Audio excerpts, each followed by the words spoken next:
Yeah. Let me get the sandpaper out my throat, because it has been several thousand millennia since I've done this intro. Let's see if I still got it. What's going on, guys? It is IceLikeHooper88, also known as Steve, and today I finally am back online.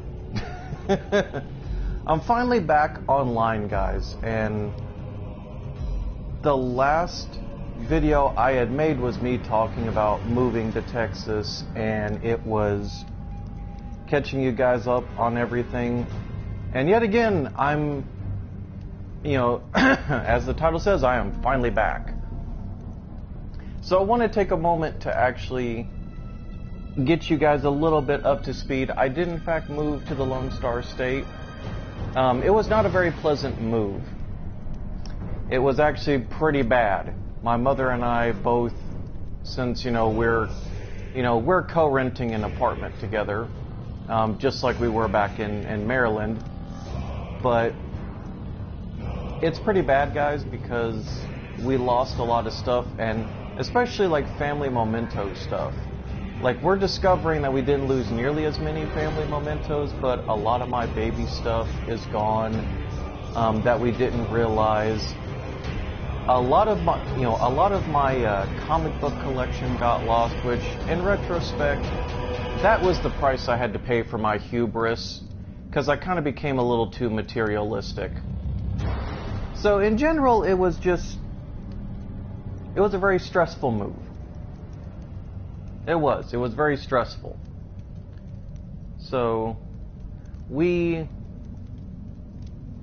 ended up kind of being down in the dumps for a little bit. But anyway, guys, let me go ahead and get Chaos Bane started. For those of y'all that don't care to hear me rant on, let me go ahead and get some gameplay going. That way, y'all have something to watch. And like the title says, I am going for the last armor piece. I tried to get it last night before I decided to stream, but I could not get it. And the last piece that I need is the gloves for the Witch Hunter's Imperial Martyr set. Now, for those that have not seen this game, this is called Warhammer Chaos Bane. This is set in the old world of the Warhammer 40k universe.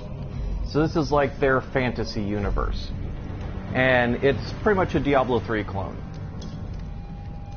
Now, when the game initially started, you had 4 different character classes.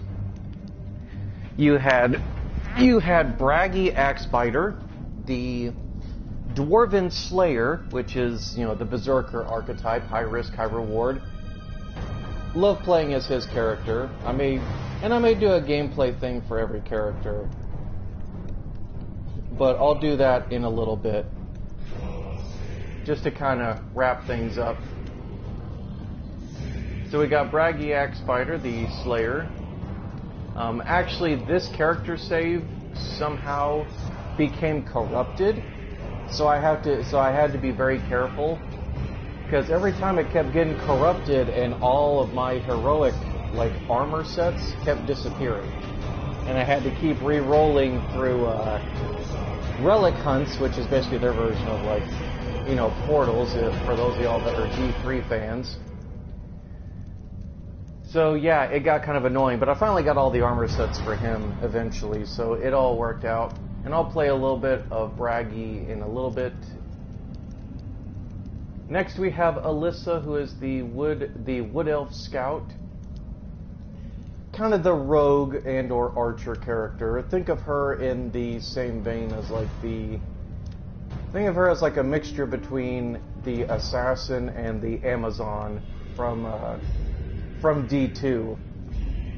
So she's predominantly your ranged character, your rogue character. She's also the only summoner character in this entire roster, since she can summon dryads. And she also does a lot of poison attacks and nature traps and what have you. So very much a trickster character. Braggy's just high risk, high reward, crowd control, etc., so forth. Next we have probably one of my favorite characters, still one of my favorite characters, which is Ellentir, the High Elf Mage. very much, you know, I don't need to make the Diablo comparison. You guys can pretty much guess what his archetype is. But I love a lot of his spells because it's elemental stuff. So it's like lightning and fire and ice, and it's just, he has probably, in my opinion, one of the cooler like armor sets, especially the High Lore Master. I'll show you guys what that one looks like. Just because I know it's been a while, and you know, I don't want new viewers to feel like, you know, they're being left out.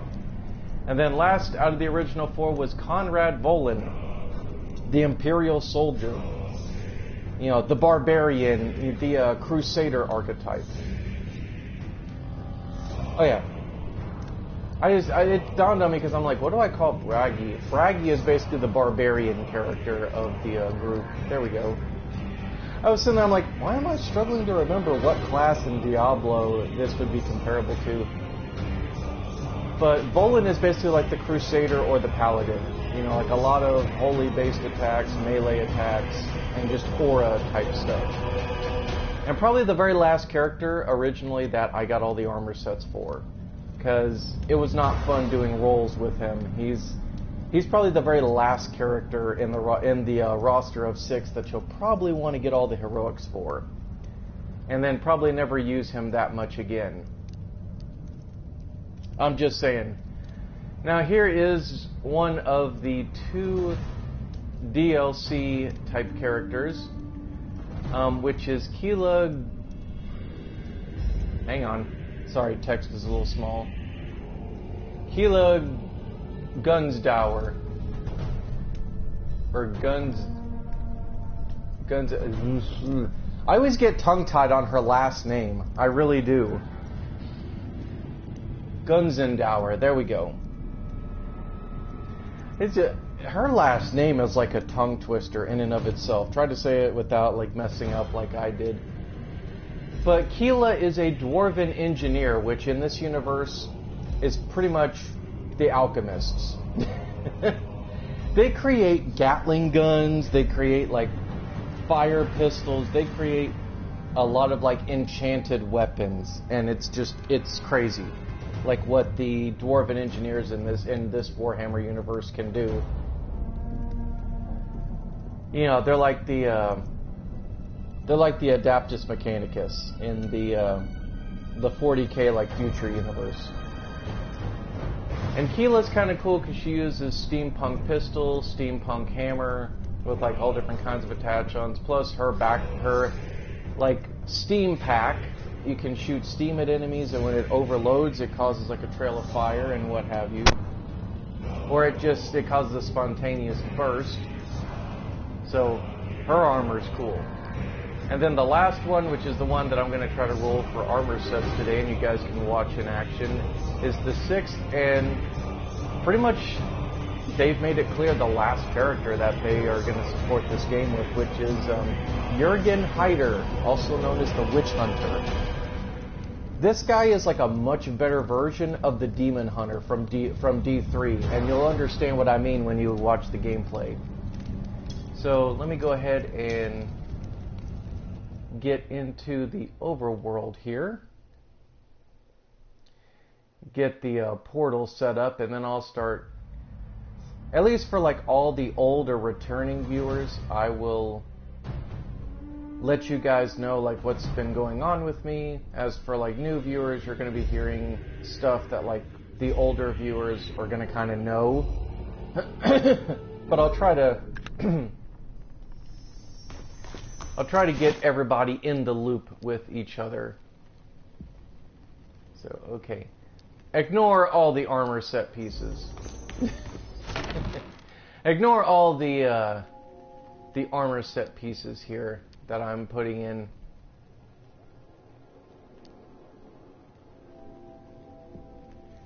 Chest weight. You know what? Hang on. I'm going to take a few of these hats out.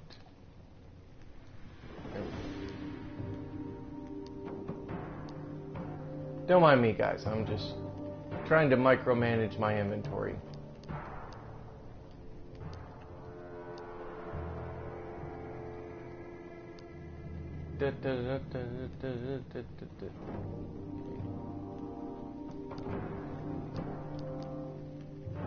this. Trying to maximize my output, if you will.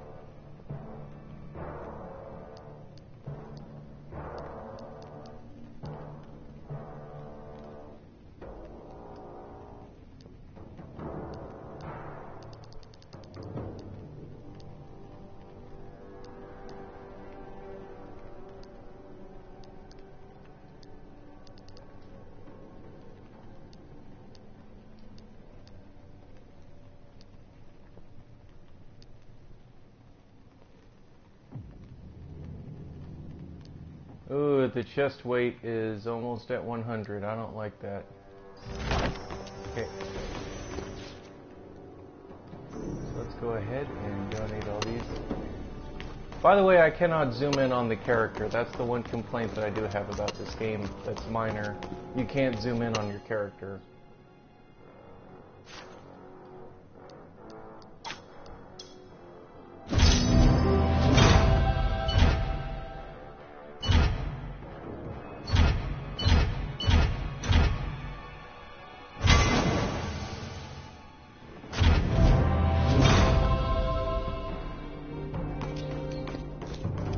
Okay, so oh, excuse me.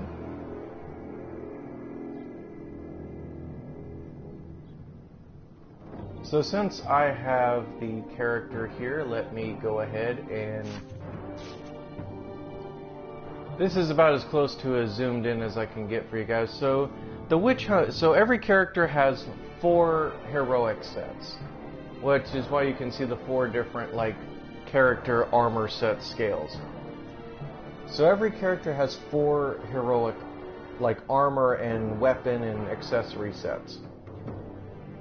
So for the witch hunter, we have the blue flames, which deals with all of his fire attacks. So like purifying flame and or torch,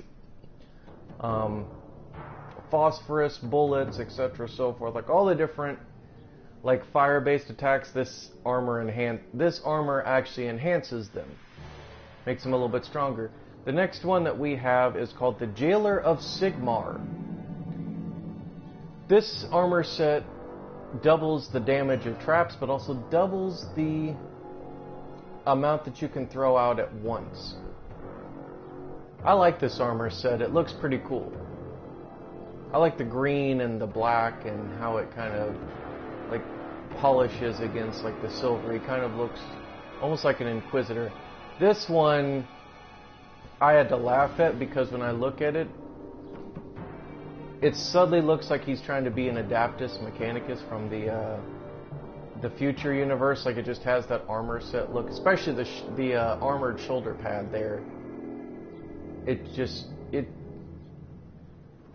I think that that's meant to be a tongue-in-cheek kind of answer. Probably one of my favorites as well, give you guys a back shot of it as well, is the First Hunter. This one increases melee damage, because every character has an archetype skill. In the Witch Hunter's case, he can switch between a ranged and melee mode. Melee, he uses twin rapiers. With the melee stance, he uses twin rapiers. With the ranged stance, he uses twin multi-chamber flintlock pistols, which is what you see here. I got him set to ranged mode. So this armor enhances the physical attack to where it puts what's called sacred powder charges, which basically when you switch to ranged and you fire at enemies, it'll cause like double damage, and it will multi-stack at least like 6 times. Now the one that I'm going to try to roll to get the gloves for is the Imperial Martyr. The Imperial Martyr, all damage that's dealt and maximum health increases based on a percentage of counter-strike damage. I was sitting there, I was like, wait a minute, does it deal with health sacrifice or does it deal with or did it deal with something? Also, can I just talk about how this armor set makes me laugh? I like, you know, I don't mind the purple and the black and stuff, but the hat just makes me laugh because it's like he's the witch hunter, yet he's got the pointiest, like, witch-like hat out of the entire set. He looks like one of those, like, old pilgrims. I'm just saying, it makes me laugh a little bit. Inappropriately, but it makes me laugh.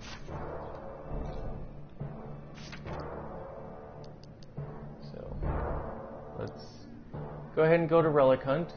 And as I'm setting these up.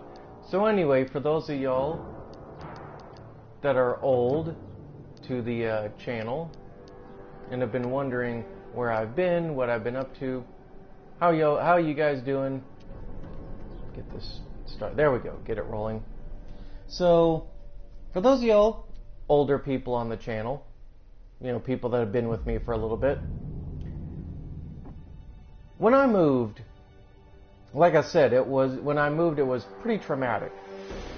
You know, lost a lot of stuff, but in retrospect, I don't miss a lot of the materialistic stuff that at the time I was like, I just spent thousands upon thousands of dollars, you know, now I've got all this stuff. But then when I thought about it, I'm like, well, you know, it'll probably go to people that are, you know, that will appreciate it more than me. The biggest thing that was a loss for me, though, was all the personalized, like, items, and especially, like, a lot of the Kickstarter books for, like, indie comic artists that I wanted to support. Those I will admit, I kind of was a little devastated about. Because some of those books I finally started getting around to reading, and I didn't even get the chance to finish them. No, I can't do that yet. So it kind of annoyed me.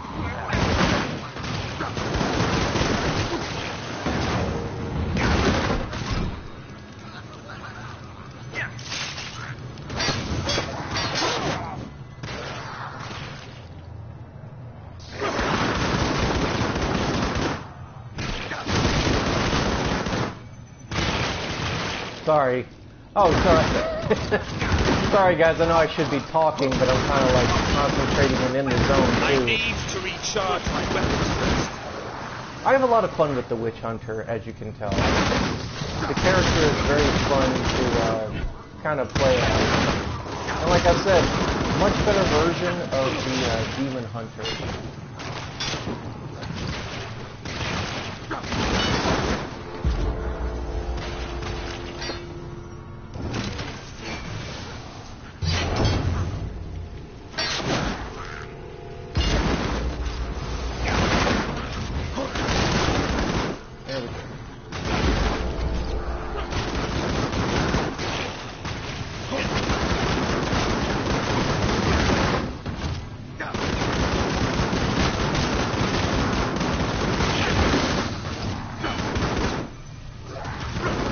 By the way, for those that are wondering what those are on the ground that keep appearing when I attack, those are icons of Sigmar. Oh, hang on, let me pause to get a drink real quick. Those are icons of Sigmar. That's one of the archetypal character specials for the Witch Hunter. And I actually like those because they come into the clutch. What those icons do is when I stand in them, it does minimally reduce the amount of damage I take. But what it also does, predominantly, is it restores my energy. Which, gonna need those for attacks.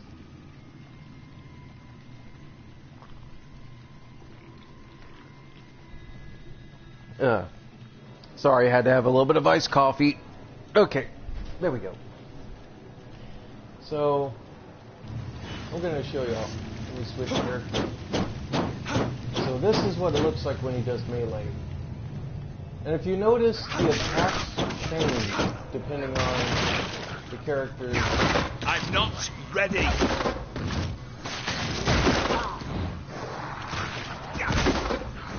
Now if you notice, when I change the archetype attack, what it also does is it causes the character to have a different attack.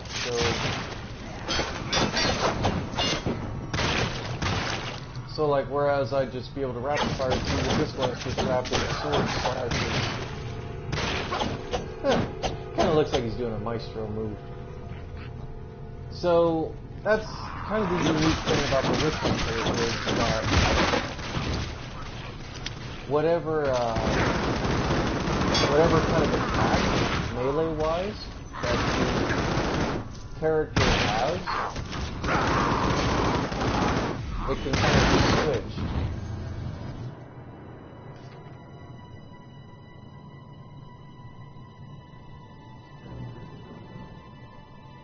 So see, because I'll show you, this is kind of how the skill trees work. They deduct with like ability points. So like right now, since we got ranged, I'm using this, which is basically a spread move. So when I shoot enemies, it'll actually spread shots out in like an arc, which is very good for like crowd control. This one allows, Persecute allows him to step back. I don't much like this one because, well, it's good that you get a little bit of distance. It's not like viable because it's just all you're doing is you're moving backwards, and that can be bad for getting you in bad positioning. Pierce is just your standard like shooting move. It's not bad. I like it, especially the final like mastered course, because it's a simple just like pew pew kind of like move. So I always like using this because it's good for crowd control. And I was very surprised because I thought, oh, you know, a lot of like fan arc attacks don't always like work. You know, they're kind of crap when it comes to crowd control. But I was very surprised with the Witch Hunter that this actually is one of the few exceptions to that rule. And then of course we have Torment, which is, this is why I say it's like a much better version of the Demon Hunter. This is basically kind of like that spinning crossbow barrage that the Demon Hunter has. At like exactly same animation and everything. So it's just spinning gun maneuver. Now, what I'm using is Expedite, which, okay, everybody's asking, well, Steve, what does this one do? This one is, I don't use it predominantly to take out enemies, although I do like having the final example, because not only when I roll do I shoot 360, but I leave a small trail of fire, which can be good if you want to do like chip damage on crowds. But I mainly do it for like locomotion purposes. Like if I'm about to be swarmed by enemies, it's good to be able to like tuck and roll out the way. And it's also good if I need to like go across a dungeon quickly, that I can do that. Cast Iron is probably another one of my favorite things. This is like the trap attack, so to speak. You spin, you throw like a couple of traps like around you in a small circle. This one does fire damage, so they kind of poof when enemies go near them. And so far it's a lot of different things. Now here we go. Holy Torch. I like using this. Once I got used to it, it's great. You basically just throw a torch, it just sets like a small fire area. What I love with Mastered is when you throw the torch, it leads a small arc of flames right to the explosive spot. So it's like, that's wonderful for crowd control. And then of course you got Clapped in Irons. And then of course, the God skill abilities, which in my case, you can raise an intense Spire. You have Mass Purification, which for me that's just like an AoE, like massive fire attack. So now if I go to switch this to melee, we're gonna go with this. Perform a series of wide strikes with a chance to advance with quick switch. Now see, notice how all of these change. This is like a spinning blade attack now. So some of them do end up changing based on the stance. So stuff that was ranged is now melee. And see, it even tells you like what it's going to do at the bottom, which I like. So the Witch Hunter is a very versatile like class.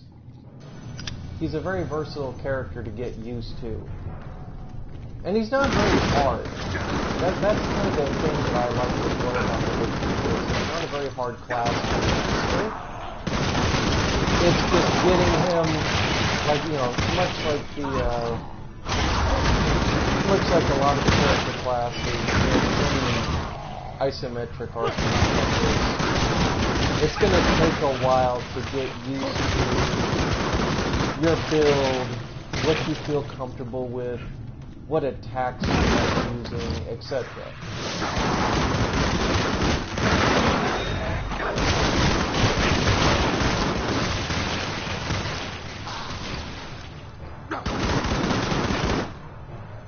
You know, the craziest part, and everybody's like, oh, you're playing on easy. I'm playing on Chaos Level 2. And this looks like I'm playing on easy. That's how powerful my Witch Hunters become. It's actually kind of awesome. Because I never play on like higher difficulties like this, but I wanted to get all these presets.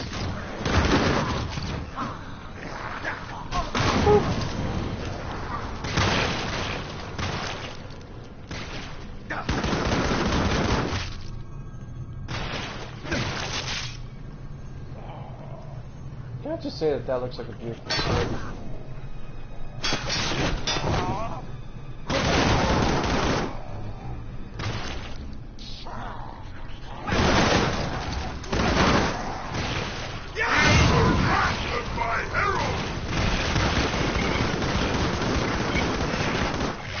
I felt like doing that just because I want to show you guys like a little bit of what the Witch Hunter can do.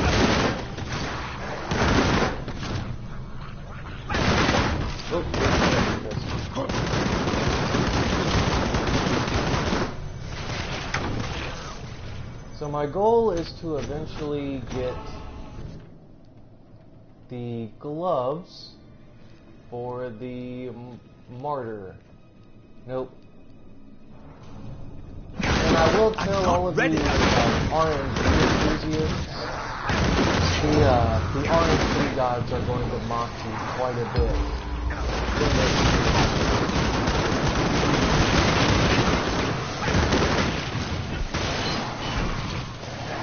Like, really mock you.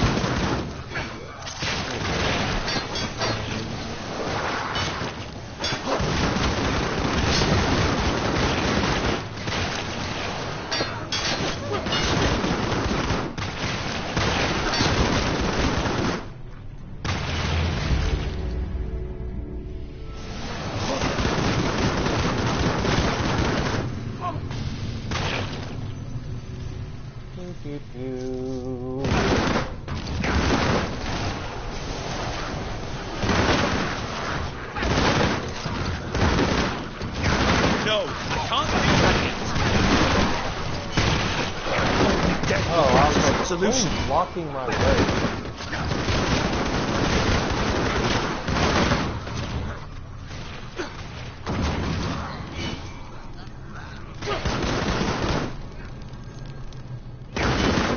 We're going back this way.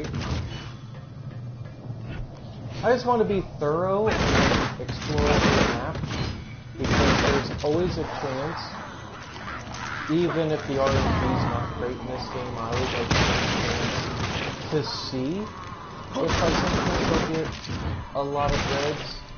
Because, you know, the hero's not the type. The hero's type. Now sometimes you'll get a lot in one stage, sometimes you won't get anything. You'll only get like every point. It can get pretty tedious. I'm not gonna lie.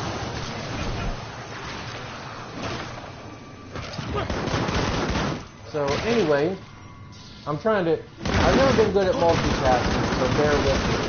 I'm still not used to like playing and talking because I'm so used to just like I get laser focused on what I'm doing, so I don't always like pay attention to the chat as I probably should. I'm trying to beat that. And plus, I've not done this for like a year, maybe 2. So bear with me. I'm still kind of trying to get my feet, wet. But anyway, yeah, when I moved that, ooh, got a green. That's a rare drop.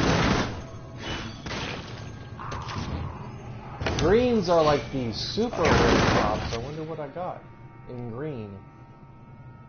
Oh, I'm giving that to my jailer. That's awesome. Hope that doesn't affect me.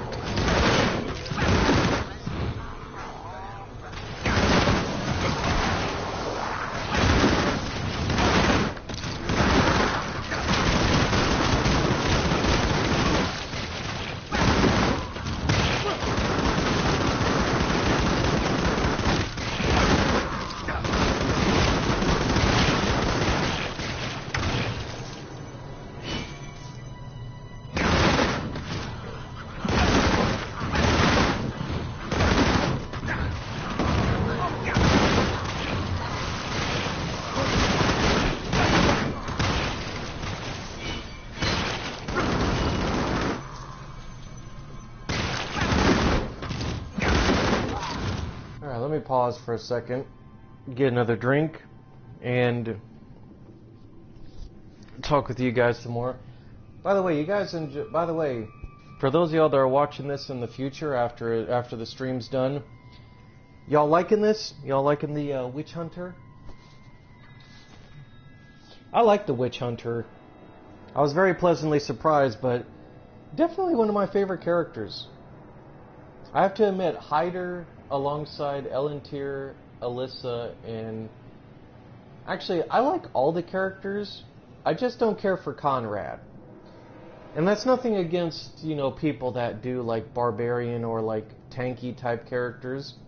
Because he's a great character. He's got a lot of great like melee moves, but I wasn't too impressed with him.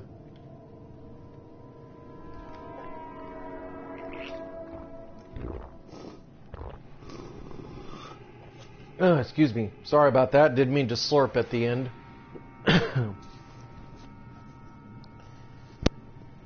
Ooh. No, that was very rude and grating for you guys' ears. I do apologize for that. I didn't mean to slurp my iced coffee at the end there. But it's really kind of great. And actually, after I get this last armor set and I get everything together, I may do like one last overview here while I'm on stream. But after that, I think I will retire this game because since there's no longer any support and I'll have all the armor sets and everything else, that's not to say I won't play it like ever again or I won't like stream it ever again for you guys. It's just, I just feel like, I've done everything possible in the game. And unless I want to do like a quote-unquote chill stream where I just go around like running maps and, knocking enemies away, just satisfactory, like, as I call it, satisfactory genocide, which is what I do in Diablo 3 sometimes. Just run through a map and like kill dozens of enemies, kind of like Dynasty Warriors style, like speed run. Just how many enemies can I kill in how much time, kind of thing. But anyway, getting back to the task at hand, and the main point of this stream, because I'm getting scatterbrained and I'm focusing too much on. Okay, Martyr Overcoat. I don't need that, but I am keeping that green for the jailer. Still no gloves. I've gotten everything but the gloves. It bothers me. I just want the Martyr gloves.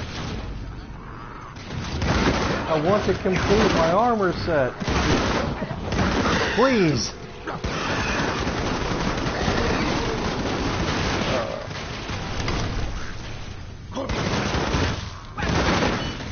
Anyway, so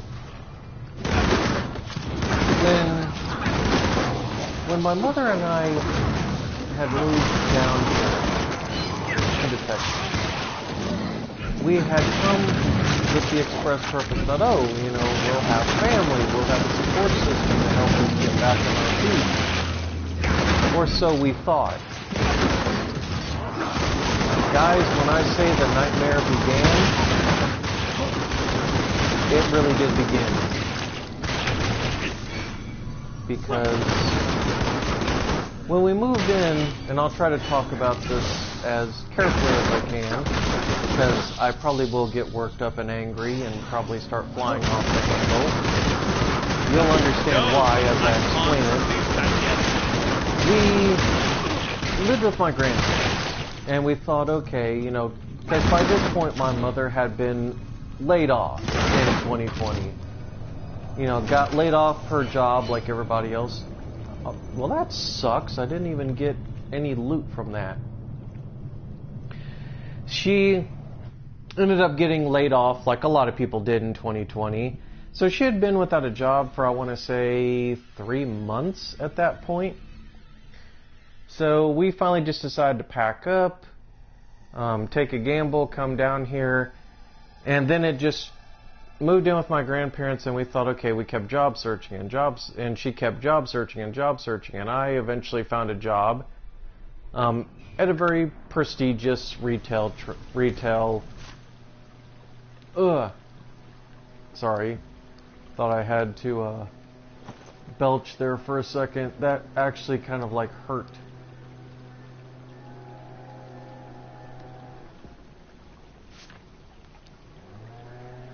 Now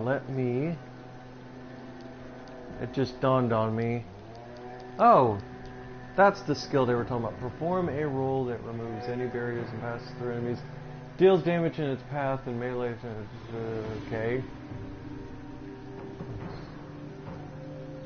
Lays a trap at the start of the roll, leaves a trail of fire in its wake, and creates a wave of fire and an icon of Sigmar at the end of roll. Okay, I want to see this.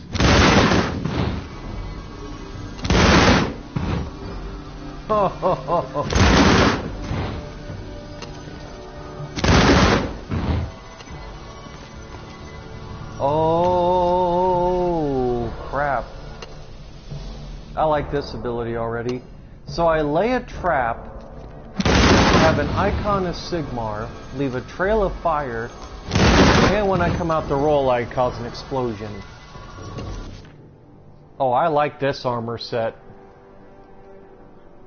I like this armor set. Already. Sorry, getting a little too excitable.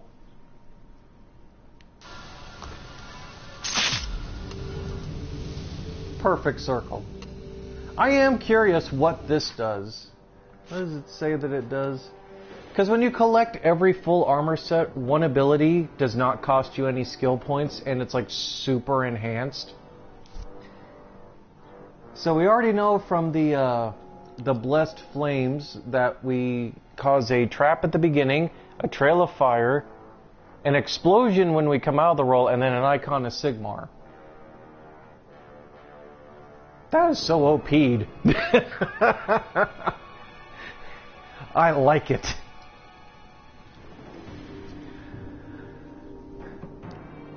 As this place several traps in a circle around you and repel nearby enemies. A limited number. Wait, so does this repel enemies? I'm confused. Repel enemies. Oh wait, when enemies go into it, does it basically like snap shut and it causes like a knockback, like an explosion? Because I'm curious about this now. Okay, First Hunter does one of the passes, which is Agile Stances. Changing stances grants a movement speed bonus, damage reduction bonus, energy generation bonus, and damage bonus for a few seconds. Switching to range stance repels enemies.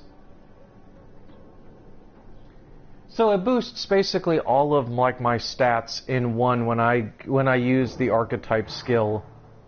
That's gonna come in handy for speedrun stuff. Gonna be very handy.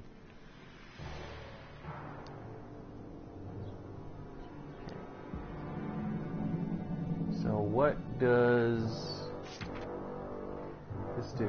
The condemn ability. What does condemn do?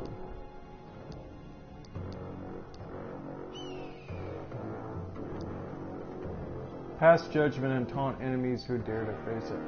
Oh, it's the taunting move. Okay, I'm curious what that'll do when once I get all the character abilities. Hang on. Sorry guys, going through this. I know it's annoying for me to keep going through the screens, but I just want to make sure that I've got everything that I need. Jailer tights. Okay. Over here, make sure I'm at. Okay, I'm at one. I want to make sure I'm at like the martyr armor set for now, since that's the most powerful like character set that I have at the moment. Okay.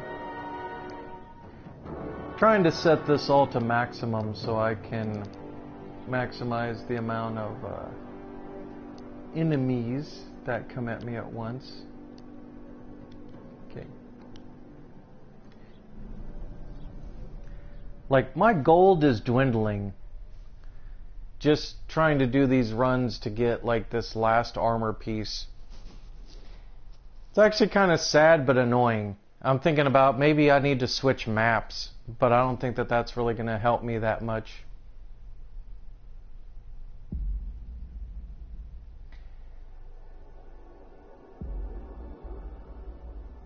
But anyway, as I said, my mother and I moved in with my grandparents. And my mother at this point had already been like months laid off. And she just kept looking and looking. Well, a month, we thought, oh, you know, it'll maybe take a month, you know, because like, you know, state was open, didn't have a whole lot of restrictions, some, but not a whole lot. And by the time we moved down here, the state went into lockdown again, and, you know, whole like panicky civil war, etc. so forth. So it got pretty bad. It got pretty bad.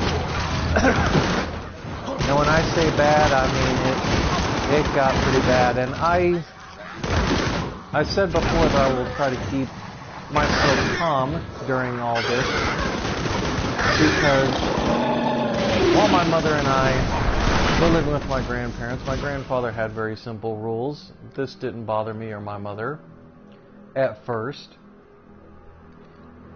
You know, we were kind of okay with it. Okay, it's his house. You know, that doesn't bother me. And it was the house that my uncle was nice enough to help them acquire. Still a little bit of family tea there. So it didn't bother me at first. You know, it is what it is. You know, we're guests in his. You know, we're guests. You know, but what really kind of set me off was, rather than talk to us about, oh, hey, you know, guys, I need to, you know, unless it's like something really important, can you not like use so much broadband? And my mother and I would have been fine with that. I even offered to help supplement him for like internet costs. I figured, you know, if we're going to be using the internet, you know, it's only fair to make payments, right? That's what you do. You offer to make payments. It's courteous. Well, he then gets the bright idea in his dementia-filled mind, and I do believe that he actually has dementia. I'm not ready. Because I'm not going to get into everything that he did, but he was saying and doing stuff that had us all kind of looking like, what are you talking about? Like, in so few words, he was accusing me of... He was basically being accusatory, making it seem like I was running around through him and my grandmother's room, you know, stealing stuff. When I was returning laundry and I went to go use their restroom. Because he was like clocking how many minutes I was in their room. And the only reason he got mad at that is because this is how crazily delusional he's become as he's gotten older. It's that stereotypical, I fear for my life and my security, you know, like mindset. And I'm not saying that old people are bad about this, because I do get it. You know, the older you get, you're not quite as strong as you used to be, and, you know, you worry with how bad the world is, you know, like, what are people going to do? I get that. I'm not ignorant of that. But when you have, and let me paraphrase this, when you have a ridiculous security system like you are running a prison,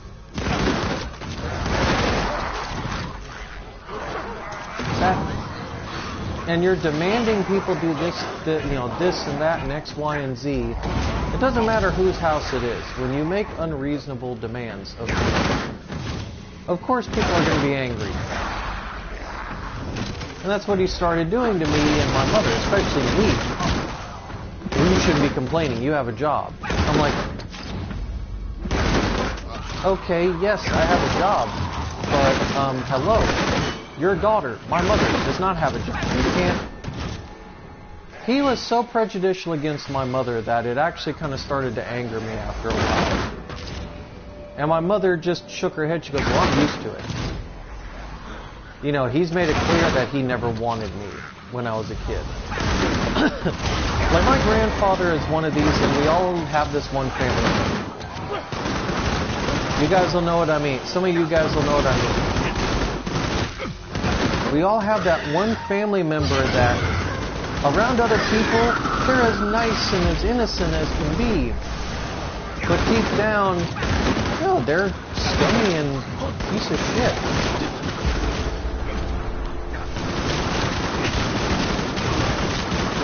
And my grandfather is the worst example of what you would call a humble brag.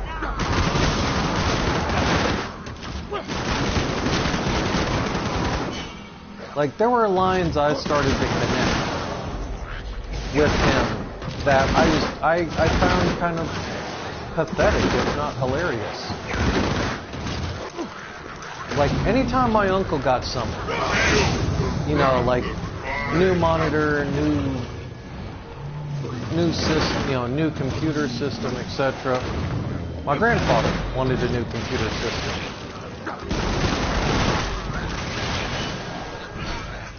Anytime my uncle taught him any little bit of IT, he would always, should I just flip through the map? I'll just flip through the map. That was random.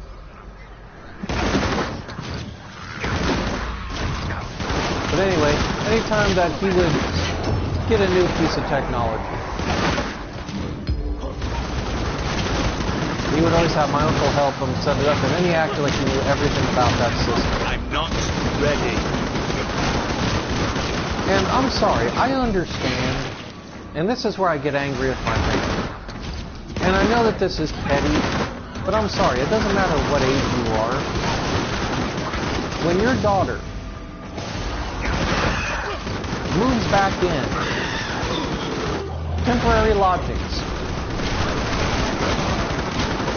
to get back on her feet, you don't do that. And my mother even looked at me and she goes, I would have never had done that. She goes, I would have set very, very simple guidelines that I would have wanted you to follow. She said, but I never would have treated you like that. Because he did. My grandfather disrespectfully made me and my mother seem like we were 5, 6 years old. We didn't know how to take care of ourselves. We don't know this. He's older than us. He's smarter. He's a narcissist. And my grandfather has become what many would consider a covert narcissist. It's a new psychological term that's going around in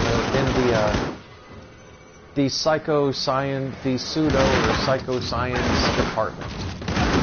It's basically narcissists that pretend to be nice, but really do stuff that psychologically harms people. Now, obviously that's like, oh, well, that's just a regular narcissist and a gaslighter, Steve. Yeah, but imagine that cranked up to 11. They make you feel bad about any of your life decisions, even if it was the right decision. Like,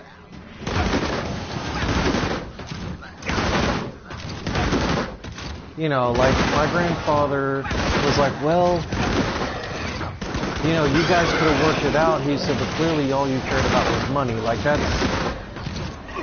Now, granted, he's not said that, and if he ever said that, I don't care if he was 75, 78, I would have knocked the absolute shit out of him. But it's just examples of that. Like, you know, making people feel bad for life decisions. Oh, you know, you could have worked things out even though the person is clearly a domestic abuser. That is the textbook definition of a covert narcissist. People that they mean well, but deep down they really don't. They only care about their self-interests. And that's kind of what my grandfather is, by definition. He's a self-interest kind of person. If he's not making money or he's not profiting from a situation, he doesn't want any part of it. He's nosy, in other words. He wants to be nosy and control every aspect of his family's life. And I'm sorry, that's wrong. As a grandparent, you aren't to be involved in grandkids' lives.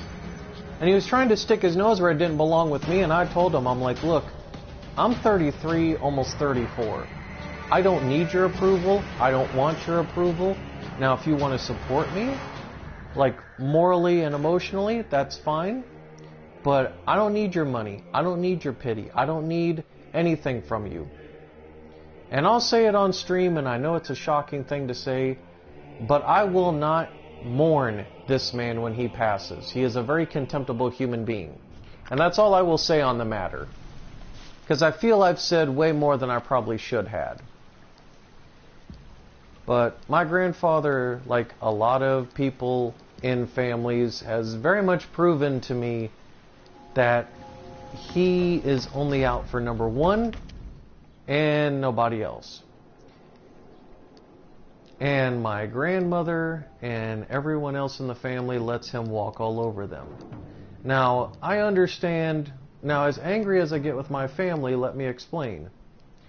I understand my family's position. I used to think that I didn't, but I understand my family's position on it now. It's like, he's in his 70s, early 80s, he's probably dementia-ridden, he doesn't know what he's saying, what he's doing. I'm sorry. Regardless of that, it doesn't matter.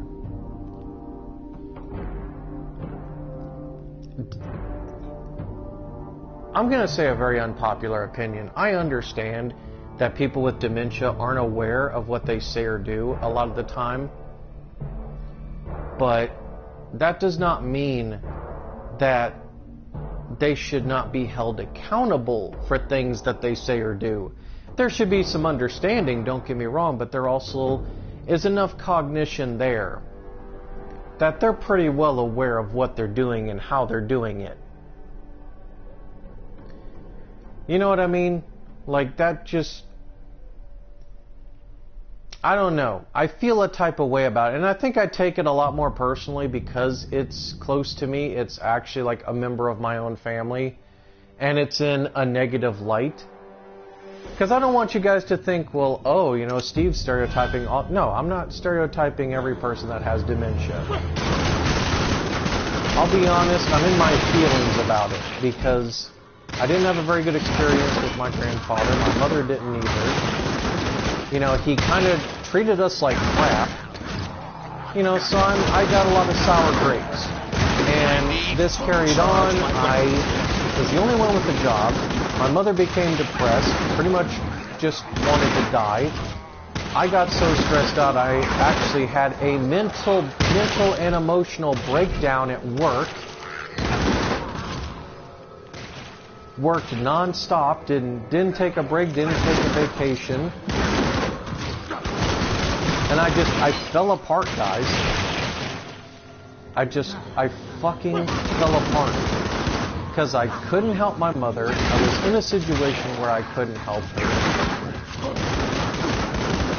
And rather than try to help us, try to be understanding, my grandfather, just being the piece of shit that he is, made things so much more harder for me and my mother.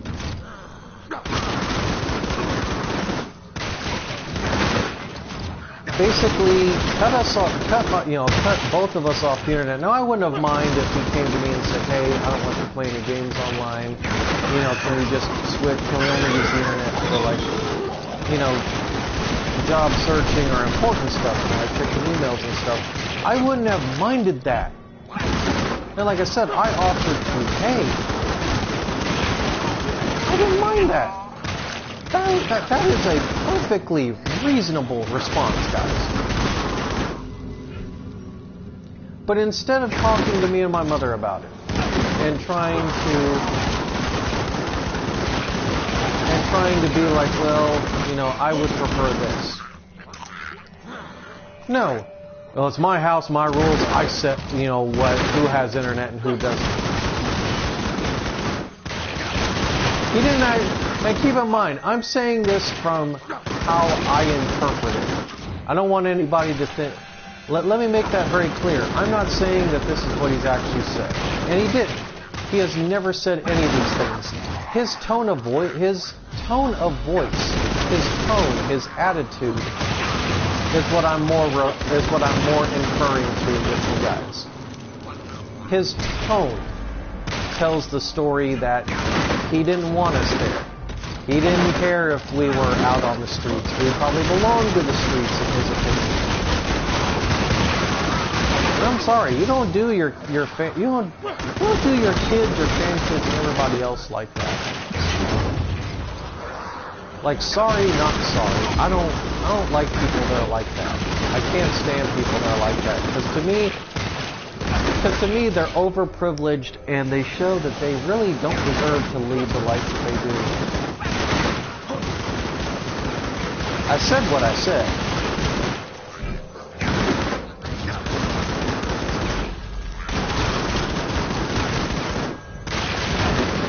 You know, it boggles my mind that people like this get away with this stuff but then claim victimhood. They claim they're oppressed. Sorry, you're not oppressed. You're not oppressed. You're just a bitter old curmudgeon and you want somebody to blame because you don't want to take personal responsibility for yourself. And the amount of crap that comes out your mouth. It's disgusting to me. But it's not just my grandfather, it's everybody. This is what our society as a whole, not just in the US but globally, has become. Me, me, me. It's all about me. And I want it to stay about me. I don't want to hear nothing from anybody, especially in the older generation, about how, well, we helped everybody. No, you didn't. Because if you actually did care about everybody, you'd still be helping everybody. So don't give me that. I don't want to hear none of those comments about how, well, we lifted up by our bootstraps. No, you didn't. You screwed over the nearest people you could find to get your wealth, to get your opportunities. You prevented people from actually getting anything meaningful in their lives. Not to mention my grandfather has shown, and this is just a byproduct of him being born in the 40s and 50s and whatnot. You know, he just has that very misogynistic tone. He doesn't like that I was raised by a woman because that makes me weak. He won't say it, but he shows it. I must cauterize this wound. And I've met a lot of people like my grandfather, and it kind of disappoints me with the older generation. I used to really respect the older generation, but now, especially living with my grandparents and all that experience here in Texas, I don't respect the elderly as much as I used to. Because the elderly just have become very bitter and angry and malicious towards, you know, all of us people in the younger generation. You know, they act like basically we aren't worth shit. And that pisses me off. Only death grants us absolution. Like, you can say or do whatever you want, but don't generalize a whole generation. Don't say that we don't know what we're saying, what we're doing, or that we're ignorant and aren't willing to learn. Because we are. But that's the attitude I get when I'm out in public. And I kind of want to shame these people because, you know, like, what the hell?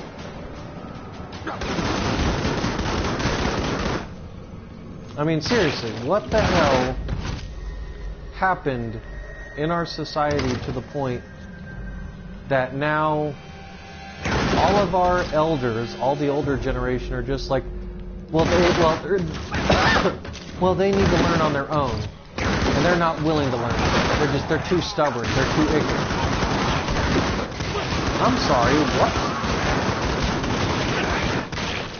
This coming from the generation that doesn't want to learn technology and just gets angry at the drop of a hat?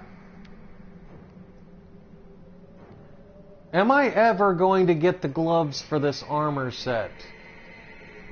Although I am going to add that to my my Blessed Flames character. I may change maps to see if that maybe like switches the RNG around.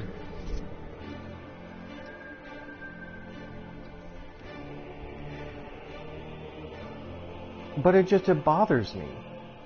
It bothers me that we now have gotten to a crux in our society where, I mean, both young and old, especially like the older generation, just want to whine. Just whine about everything. And I'm sorry, I can't stand that. Like, don't do that. Ever.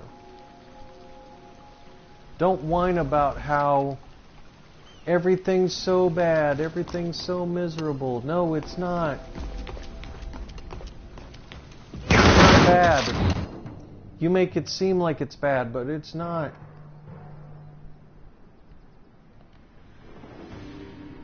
At no point. Oh.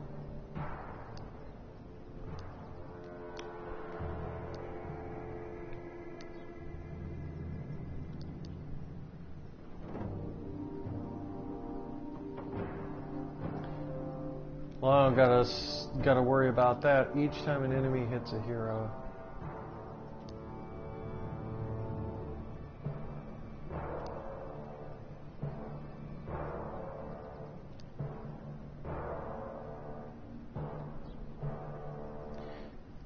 Oh, I should have done this from the start. Okay, 2000. Okay, I'll try this. But it bothers me. We've gotten to a point where in our society, all the people that talked about how they were hopeful for the future and that, you know, the children are our future are now basically just like, fuck the kids. What it's come down to. And I'm sorry, I was raised old school, like actual traditional old school. And I find it deplorably disgusting. I feel like I've ranted on about that particular topic enough, and I don't want to be like hate-filled, even though I've already been very hate-filled. I don't want to come across that way any longer than it needs to. I'm not ready. But it bothers me. Because I see it every day, and I question why.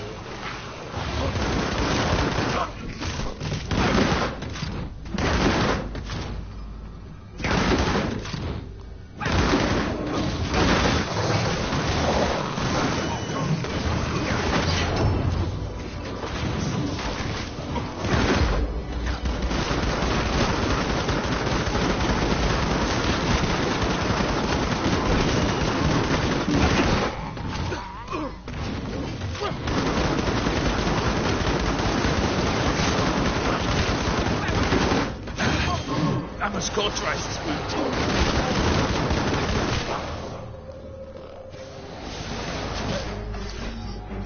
There.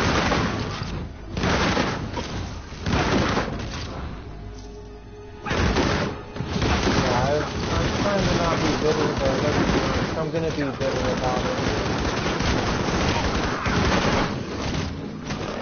It bothers me. On a deeply, intensely spiritual level. Because I don't understand. That's the thing that I want you guys to understand. I want to understand why this is Sigma, thing. protect me! It bothers me. It's not all just like, oh, it's like, I hate the older generation. No, I'm genuinely angry and confused as to why this is a thing now in our society that needs to exist. And there's no real need for it.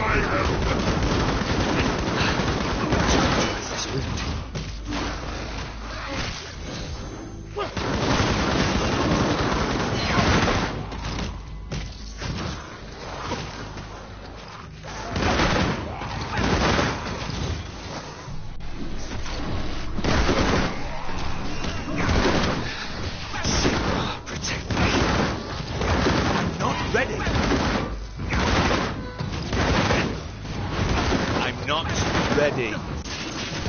Only death will grant us absolution.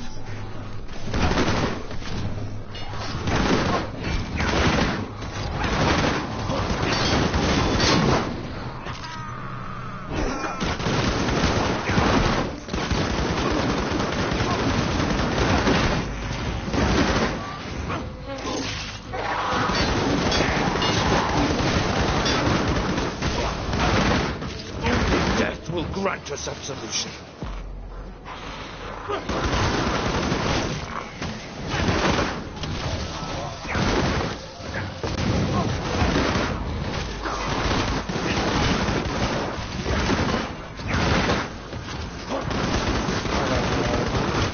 It just... Maybe I just... Because I was...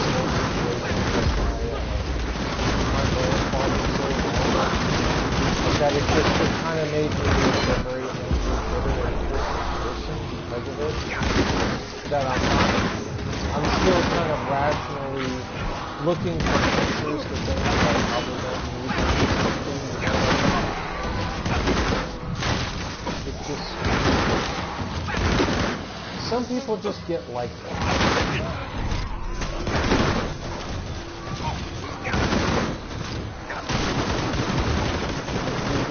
You get stuck in a rut after a while. You start to Let's cauterize this wound. Like, what is the point of anything? You know what I mean? Like, why is this situation? And I think that's kind of what, honestly, mentally, physically, emotionally, but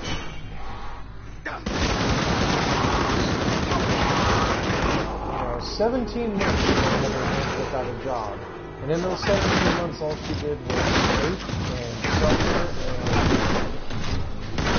had to actually go to my workplace to get internet. Every time my grandfather would, fully remind her that, that if she wanted to pay bills, she could, she could. Like, just being an absolute snob and hated every minute of that. Like, no parent would eever treat their kids like my grandfather treated not only me, but treated my mother. And I'll tell you guys something else. I'll spill a little bit of tea on this. When I was at work one day, my mother came up to mine, and my grandfather actually threatened to throw both of us out. Or rather, told my mother that I could stay, but she could leave if she didn't like me. I'm sorry. I'm not ready. My mother has worked a lot harder than my grandfather has. I'll go there. I'll say it. My grandfather works as a pastor. Okay, I'm sorry. Church folks don't work nearly as hard as us regular Joes. I said it. They don't. I don't care what my mother or anybody else says. People that do, the Lord's work don't work nearly as hard as the rest of us out in the actual real world. They never will. They get paid by donations, which then get paid through the church. Now, I understand that that's how that works, but still, you're taking donations from people. That's not an actual salary.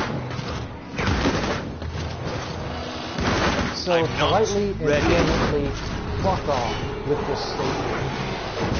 That, church people get paid too, Steve. No, they don't. They don't make an actual salary. Like the rest of us do. And the fact that all my grandfather did was bitch and cry about how because of us he wasn't able to retire. No, he didn't want to retire because he wanted to see how much more money he could squeeze out of people.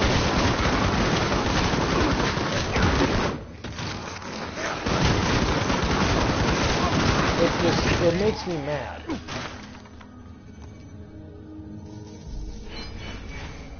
I can't stand people that are like that. People that they will. Like I said, we all know these kinds of people, friends, family, etc. They complain about their situation, but they do nothing to improve it. And and you know why I know that? Because I'm one of those people. All I've done is complain about how I should have been more popular, how I should have been a hit streamer here, this and that. But at some point in your life, you sit down and you say to yourself, maybe I have fucked up. Maybe I have done bad things, and maybe I deserve the situation I'm in because I fucked up. You eventually start to say that to yourself because you know it's true.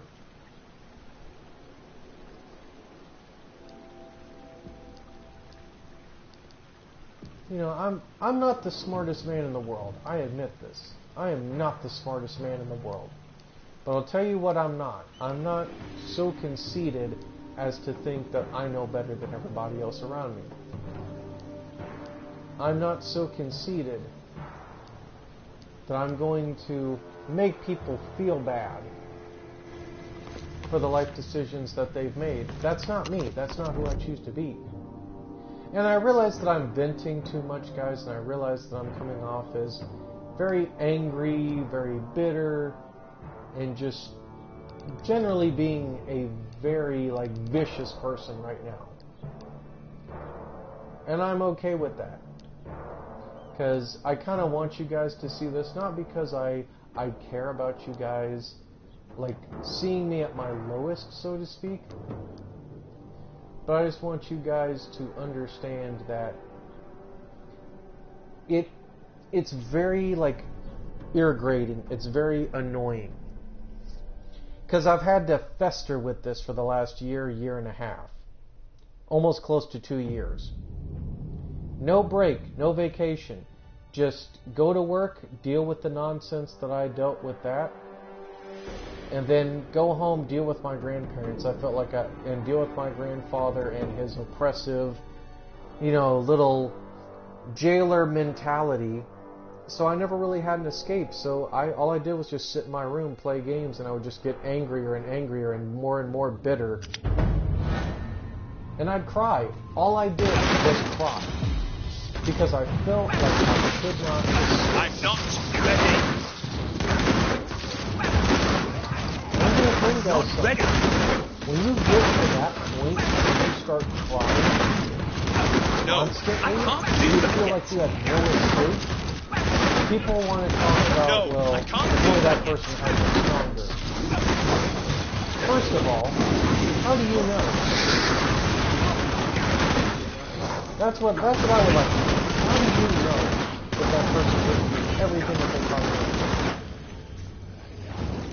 And the reason why I'm angry too is because I lost a lot of things on depression and stuff during the Great Depression. A lot of people died.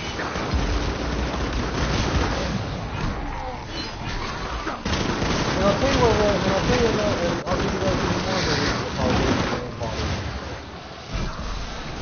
My grandfather, rather than tell me and my mother in a very concerning way, decided that because he decided that to give himself further abuse to throw us out of his house, he was going to try unintentionally, but he was going to try to make mistakes, that when one of the ladies in his church allegedly contracted COVID, he was going to try to use that as a scapegoat to say, well, that they need to leave because, they're going to contaminate us. So he tried to make me and my mother purposely sick. He tried to purposely expose us to COVID. Or potentially, I should say. He didn't actually, but potentially try to expose us to COVID, just so he could have excuse to throw us out. So yeah. Are you guys hating my grandfather or telling me that I have sour grapes yet? Because I'm sorry, I don't mean to be turned off because I'm speaking my truth. I don't want to hear none of this. Well, he's old, he doesn't know what he's doing, Steve. No, he's dementia began. He knew exactly what he was doing. And the fact that he not only changed the life I tried to, but cut my mother off from the internet, so my mother had to have a harder time job searching, that says a lot about his character.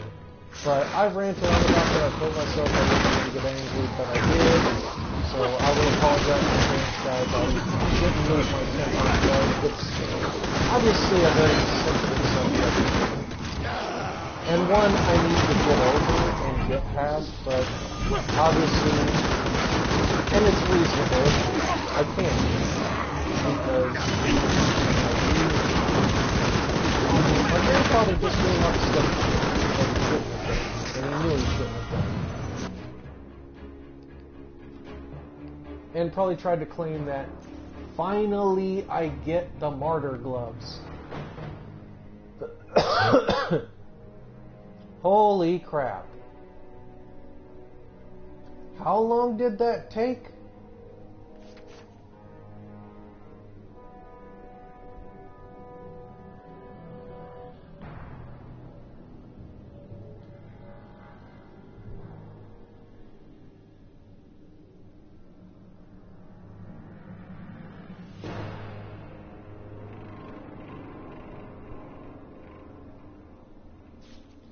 Okay, I'm not gonna lie, I don't know how I feel about the little blades.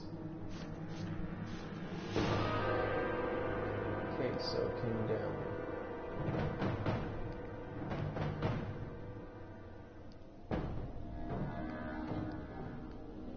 Alright, so what does this do? Cast judgment and content enemies who dare to get near you, or otherwise do anything.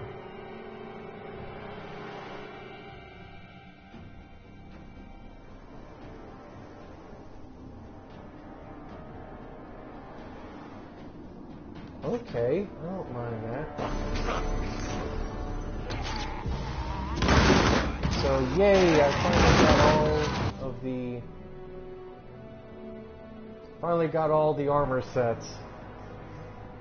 So, see, there's at least a good point during this long-winded and very negative stream. I finally got all the armor sets for the Witch Hunter. After trying and trying and trying, I finally now have the Imperial Martyr set, and I'm now done with the Witch Hunter. I now have all the sets I need. No, I can't do that yet. Only death will grant us absolution. You're dead.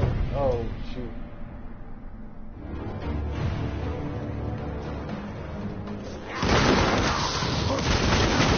Whoops. Wasn't paying attention to my health.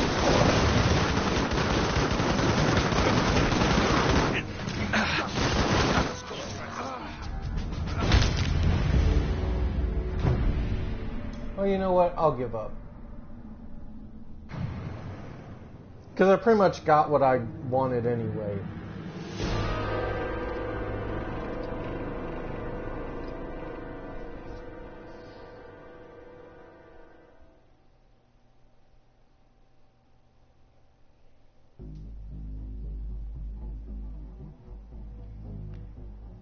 But I am sorry about that, guys. I shouldn't have lost my temper, but it just, like I said, it's been a very negative situation that my mother and I were in.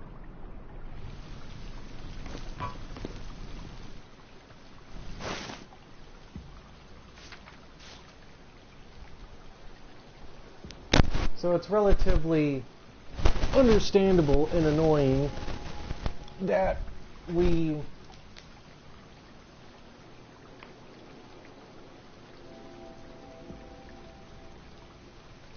Sorry, got a text message.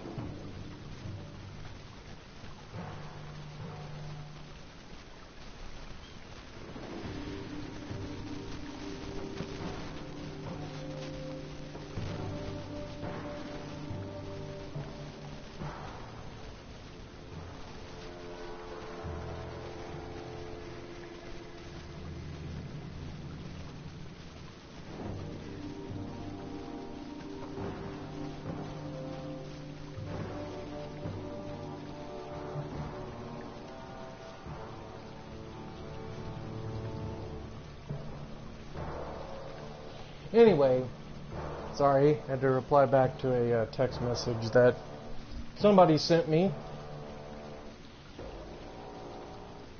But yeah, tried to purposely expose us to COVID. Threatened to kick my mother out when I wasn't there. Tried to goad me several times knowing it would provoke me, just so he could call the cops, get me arrested, and have another reason to throw us out. My grandfather did so many manipulative and very scummy things that it's like, it's hard not to not be angry about it, feel bitter about it, etc. so forth. And I feel bad that I had to choose to say a lot of this on stream, but you know, it's one of those things to where it's not even just like a PTSD episode, but it's just more like it was such a traumatic experience. Like, yes, we were guests, but we didn't feel like guests. We felt more like prisoners. We couldn't go anywhere after a certain time. We couldn't do certain things. We couldn't do this. We couldn't do that. It drove me and my mother nuts. And my grandmother enabled him. That's the part that really saddens me, is my grandmother enabled him. And she goes, well, I fight for you guys. No, you didn't. No, you kowtowed and made excuses for my grandfather at every twist and turn. But I forgive my grandmother in that regard, guys, because A, that's her husband, and B, she came from that generation too, where it's like the woman was usually, you know, the housewife and the stay-at-home mom. So she's ignorant. So she's woefully ignorant to how the modern woman or the real world actually works. They have no clue about what it's like to apply for jobs, and they don't. My grandparents have no clue. My grandmother's been a stay-at-home mom majority of her life, housewife. My grandfather, pastor, maybe did a small stint in the army, served in Vietnam. So they don't know. They don't know anything, and they never will know anything. And I'm sorry that that comes off as ignorant or mean, but that's just how it is with this older generation. They don't know anything, and they don't care to learn. They don't. And that bothers me. It bothers me because don't act like you know everything when you choose to not want to live outside of your means. And what I mean by that is, don't talk about the world if you're not going to live in it, if you're just going to be fearful and shut yourself in. And I see that with a lot of elderly people. They're always on guard. They're always paranoid. They don't ever, and I had one lady tell me one time when I was still working my job at the other store, telling me, I don't want to leave my house, but I know I need food. Like, it's sad, and I feel for those people, but you shouldn't be bitter and angry and blame my generation, the next generation, or any other generation. We're doing the best we can. Statistically, our generation, and I'm referring more to those of us in our 20s and 30s, have it quadruple tough compared to our grandparents' generation. They could afford to buy a house back in the day. They could walk into any place and get a job immediately or be trained for it. We have to jump through hoops. We have to go through applications that we may never actually hear from the company on. We'll be dingle-dangled and strung along. We got to go through all this paperwork, follow all these regulations. Not to mention, we are up to our eyeballs in debt to the point that we can't even afford to leave home. So we sit here depressed and wondering, what are we going to do with our lives?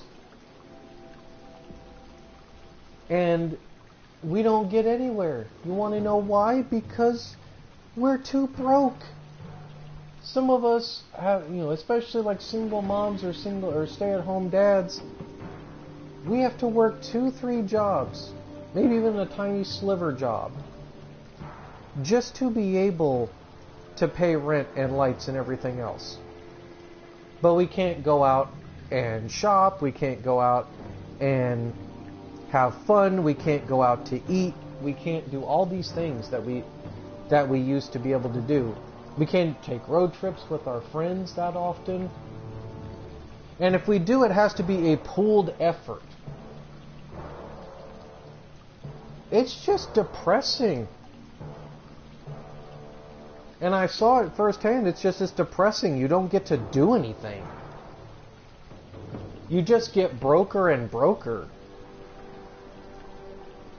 And sometimes you have to eat the same meal 20 days in a row just to survive. I wouldn't even say it's Great Depression bad, but it's getting pretty close for my generation. Our Great Depression is that we can't even afford half of the time to live unless we really sacrifice so many things. Pretty much everything. I saw something on Twitter that's so very true. We should not celebrate people that, are overworked. Being overworked should not be celebrated. Especially if you're a parent. Because you need the rest. You need the sleep. You need to be able to function as an adult. So many things, guys, I can go into that I saw over the past year with 2020, 21, early 21, that it just left a sour taste in my mouth and it left me very bitter.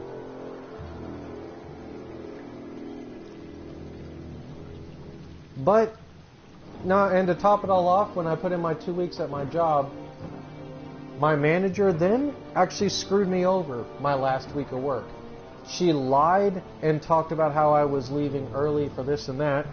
And that whole week I wasn't scheduled, so I didn't even get a last week of pay. So yeah, I've not had a very pleasant time since moving here to Texas, as you guys can surmise, if not already surmise. It's like in big fucking neon letters. Big ass fucking neon letters. But I'm slowly getting there. I don't want the stream to end on a negative note, and I know I've been ranting on and on. So let me at least end on a positive note. I am in a better place now. My mother and I are co-renting an apartment together. She finally found a job. We're in, maybe not the most ideal area, but we're making the best of it. And we're having fun while we're doing it. That's the important part. We're getting back to having something of a normal life. So I'm sorry it wasn't the most pleasant update, and I'm sorry it was very dark and macabre and negative and everything else, because but I feel like I need to just address it. And I felt like if I was going to return, I was going to just speak my mind, speak my heart, and say what needed to be said. For those that have made it that far, congratulations, thank you, I appreciate that. I'm sorry that it was very negative stream. For those of y'all that haven't, I don't blame you. I take no offense to it. And those that are just like, man, is he like this every stream? No, I am not like this every stream. But I felt like I needed to address, I figured if I was going to stream, I was going to address the elephant in the room and just get it out the way. And then the rest of the streams will be, happy and frilly and positive and all that good stuff. So, like I said, I didn't have the best of times, and I actually did become incredibly depressed. It got pretty bad. I'm not even going to sugarcoat it. It got pretty bad. It got very, very bad. I still don't know how I feel about the spiked, like,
Still trying.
Pretty much just,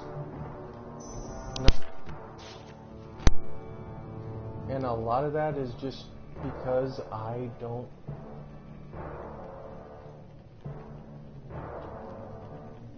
Oh.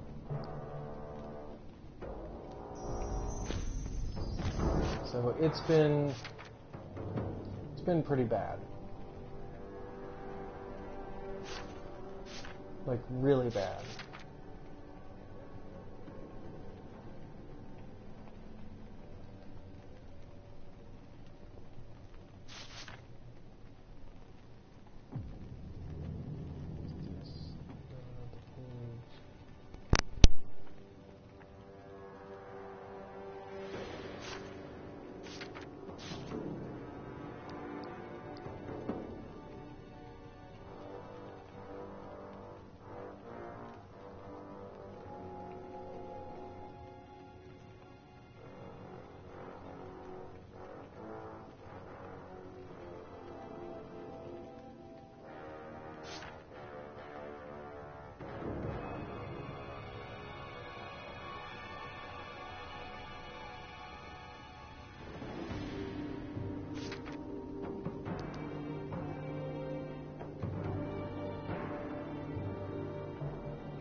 to him, and I told her, I said, because it's going to set me off.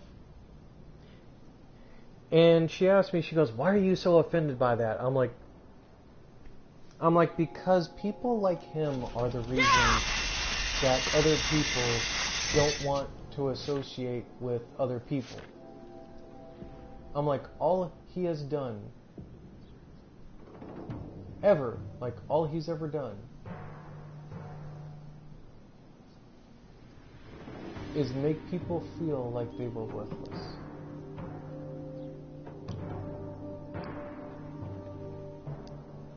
And I'm sorry, you don't do that to people.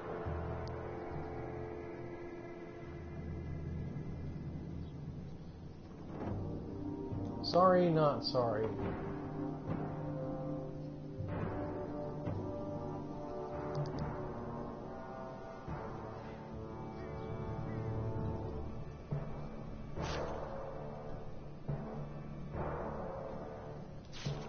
Just, it never ceases to amaze me how people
I forgot how fun the dwarven engineer was.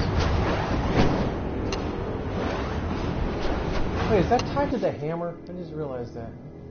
Grants a fiery aura based on overheating level. Overheating explodes, causes a giant wave of fire. Oh, there we go.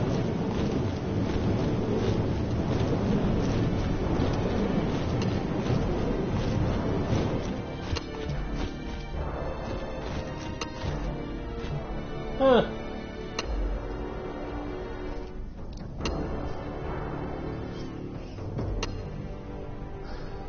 Anyway.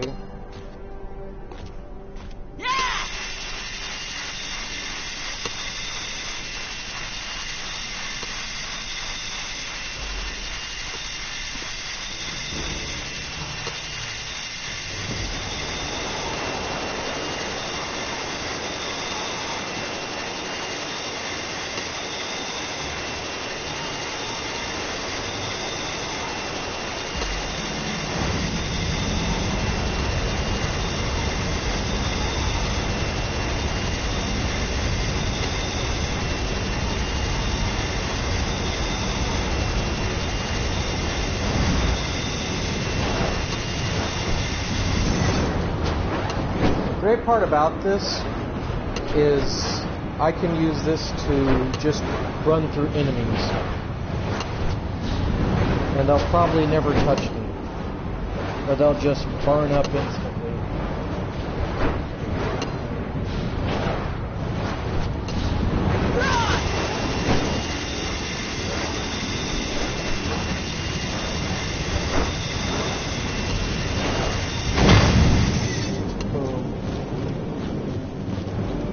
And then because of this armor set, I can leave a very big trail of fire.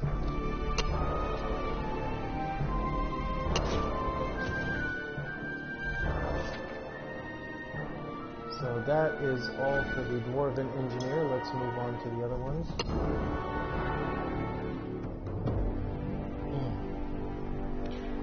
Because most of it is just autonomous or dealing with like a lot of her abilities that deal with that steam pack.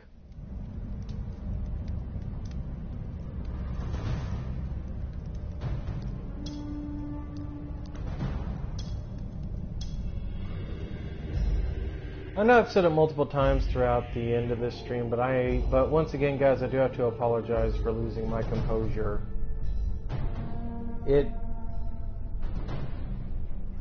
Like I said, it's been a traumatic experience moving down here in Texas. Not a very pleasant one, not a very great one, so things are kind of slightly turning back around a little bit, but I'm still dealing with rude people, rude situations, so it's not as positive as I would like, but it's not too bad either. Like, it could really be worse, honestly. But it bothers me because I feel like, you know, there really shouldn't be, you know what I mean?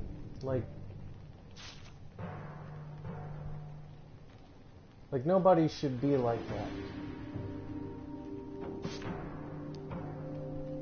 And it bothers me that people think that it's okay to be like rude as shit, and it's not. It really is not okay.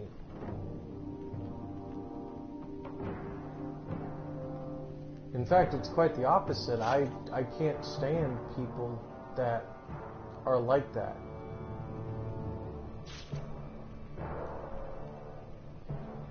Like, it's fine to feel like, oh, well, I'm deserving of this. Okay, that's fine. Absolutely fine. Not much to...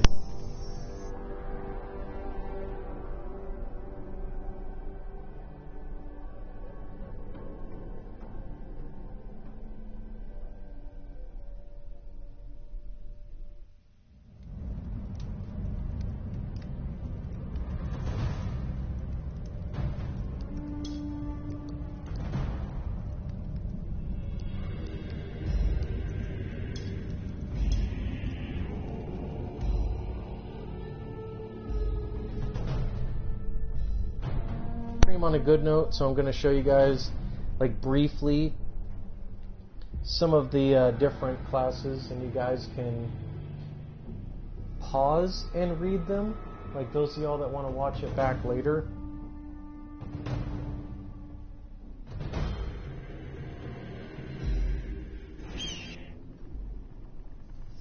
So I've been through a lot, but as I said, I've been through a lot, so all I can say, guys, is be patient with me. I am at a point where I know I can do better, and I should do better, and I'm going to.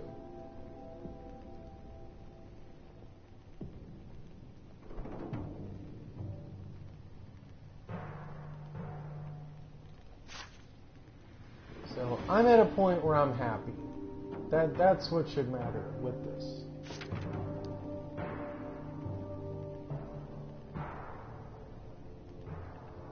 Like, I will be better than I was before.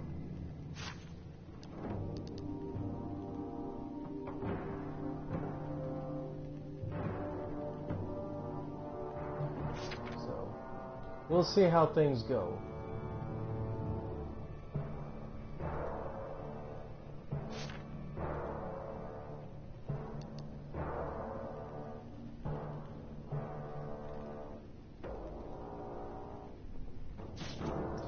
So yeah, Braggy's maneuvers are all about fire damage and what have you. So, not too bad. Very much the barbarian archetype.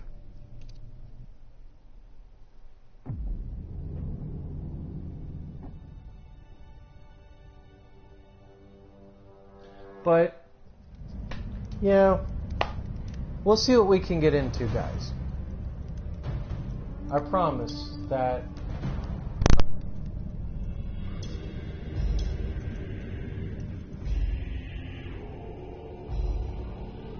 while streaming will help with my mental health. Hopefully, I can just kind of do my own thing. So, we'll see. We'll see where things go from here. I want to try to keep it upbeat. Because I feel like, okay, let me do the one negative stream and then we'll do the upbeat one. We'll try to make things positive.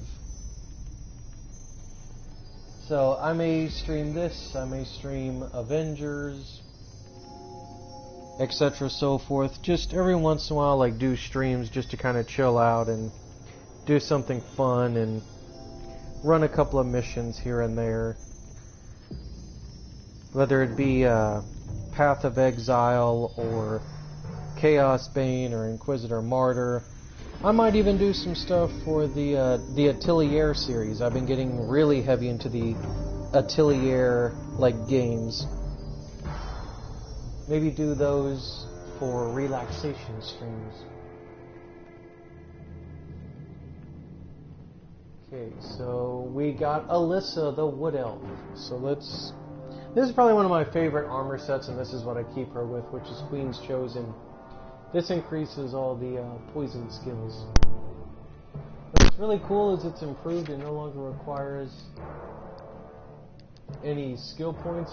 Here's what's cool with this. Launch a poison projectile that passes through enemies and rebounds off walls.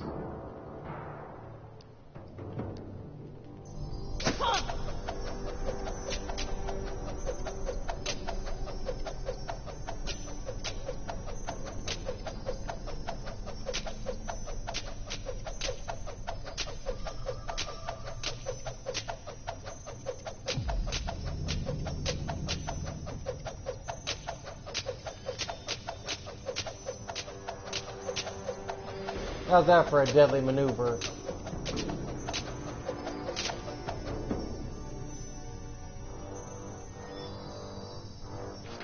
Also, in case you're wondering, yes, the armor does actually give a toxic aura, so you can poison enemies when they get near you.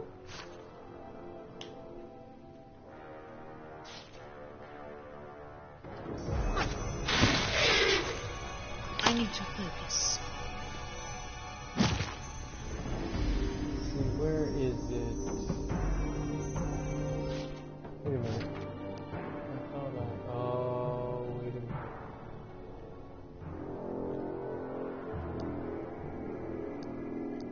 Oh, I forgot with this class that... Wait a minute.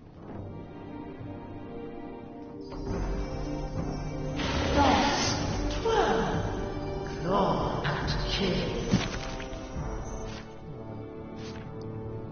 Summons a dryad to the planet.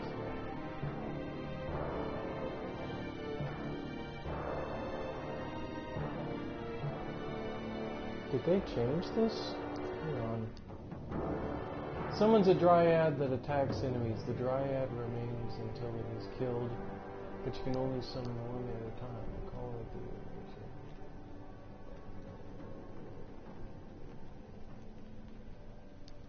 Oh, that's right. I can only summon one at a time. Okay, so I got one that's poison based. Oh, wait a minute. Here we go. Nature's Herald. Summons deal more damage. Nope. Oh, here we go. So with this you can summon a poison dryad. With this I can summon a large dryad. But here's where it gets interesting. Here's where it gets cool. Seeds of Blood. Hitting an enemy grants a higher chance to make a smaller dryad appear. So even though I've got 2 dryads, as I kill enemies, I can summon more. Like the chance increases. So let's go to Eternity Protectress. This is your Trap Master build.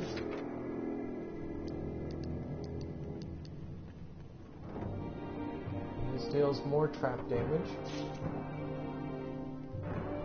And we have Deadly Glow, which is another one of my favorites. I actually ended up getting the variant helmet, which was cool. Summon creatures deal more damage, and an additional familiar is summoned. Okay? Call of the Spirits. Summon a Dryad that attacks enemies and has a chance to root them. The Dryad remains until it is killed. This one you can summon up to 3 Dryads.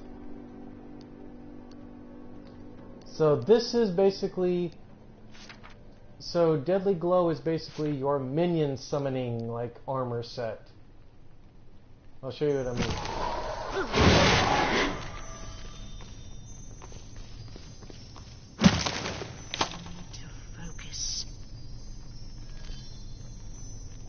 So 3 there. 12. One Claw and kill. there. And then look right here. Bam. Okay, so that's your minion summoning build.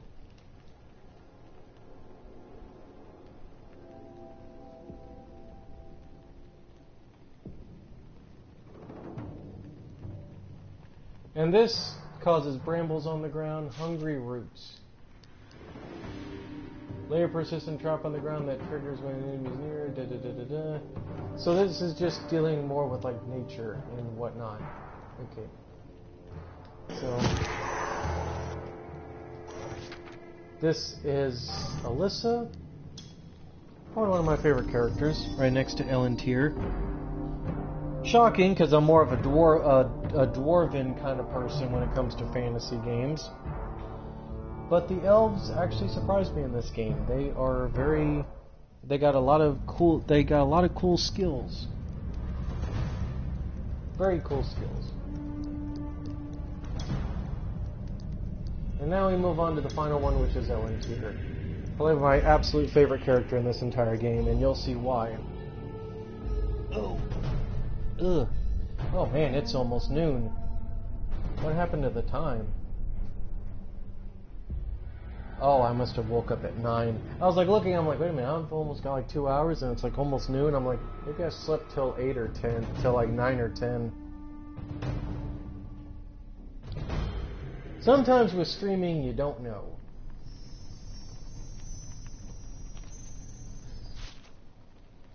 Okay, so the Impious one, probably one of my favorite armor sets. Burning enemies take extra fire damage. The blinding light has been improved, deals fire damage and requires no skill points. Now this is probably cool because this is like your like if you get surrounded by enemies, this is like your body. Bam. Pillar of Fire. Also with the Phoenix Herald, it's great because you gain a fire aura that damages and burns enemies.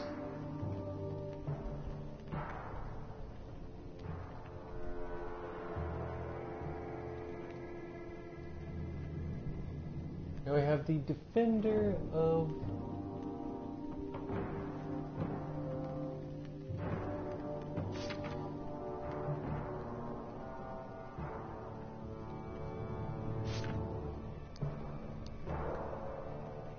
Out of Ice, Breath of Fire is improved, deals magic damage and no longer requires skill points to equip.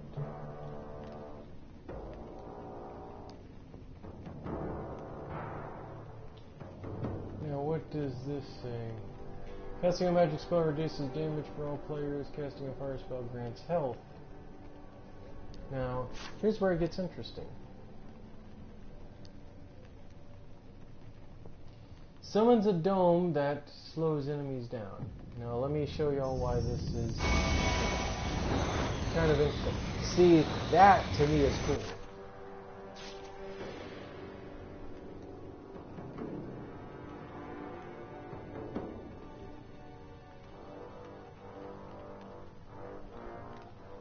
So, yeah, Ellen Tier's got a lot of cool little doodads.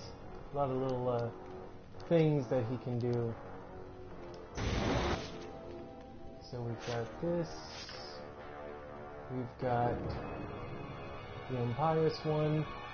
Lore Master, which I'll show you guys last. Dragon Tamer. This is what I platinumed the game with when I finally went for like all the boss fights. It looks goofy, but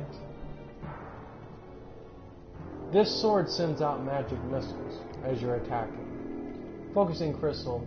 It then causes a magical explosion on burning enemies. This casts a fire spell, releases a magic projectile, and vice versa with a magic spell. So this combines magic and fire.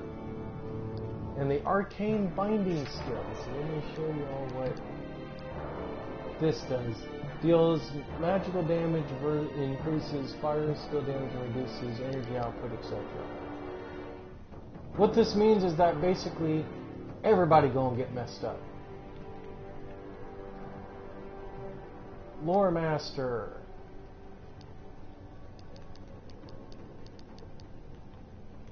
What this does is it makes a step between worlds. Short distance leaves a magical sign that damages enemies and creates a magical explosion that repels enemies. What Lore Master does is it summons a storm of persistent magic lightning. Don't know what I mean? Let me go do a, let me show y'all.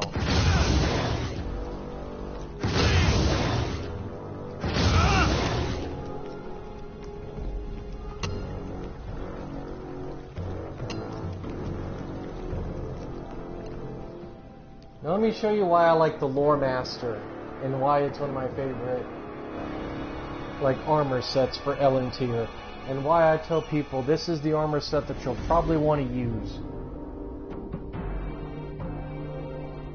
You'll see why. Because when it says magical lightning, I'll show you guys what they mean by magical lightning.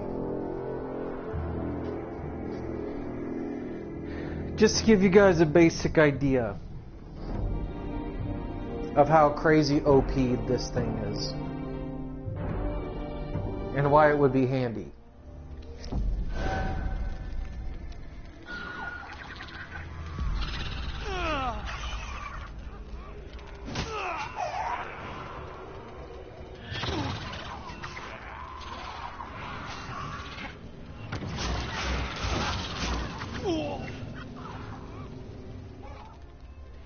So see, when you're near enemies,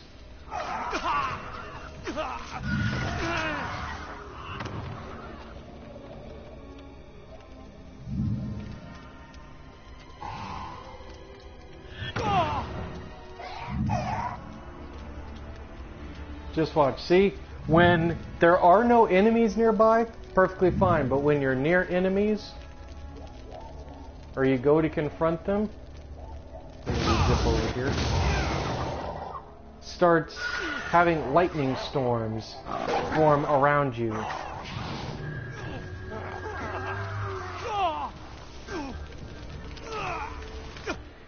So that in and of itself is a pretty awesome armor set, at least in my opinion.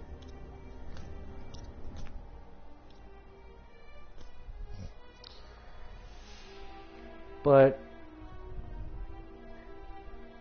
let me switch back to the impious one.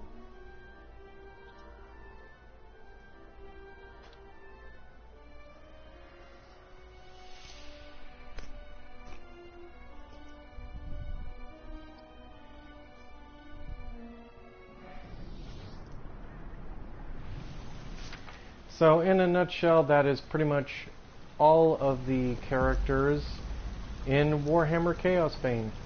In a nutshell, it's basically all of their quirks, maneuvers, etc., so forth.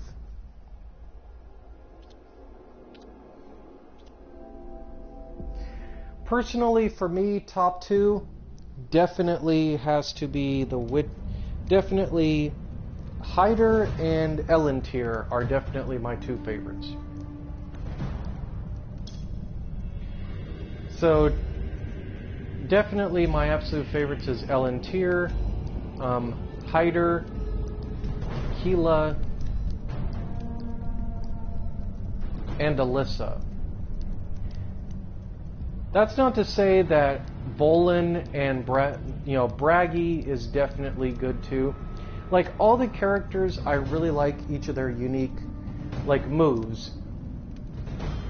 Now, that's not to say I hate Volan, because as I said before, earlier in the stream, before I started ranting about my grandfather and all that stuff, now Volan is not a bad character. I'm just not big on the barbarian, and he plays I'm not big on, not the Barbarian, but the Crusader, I mean.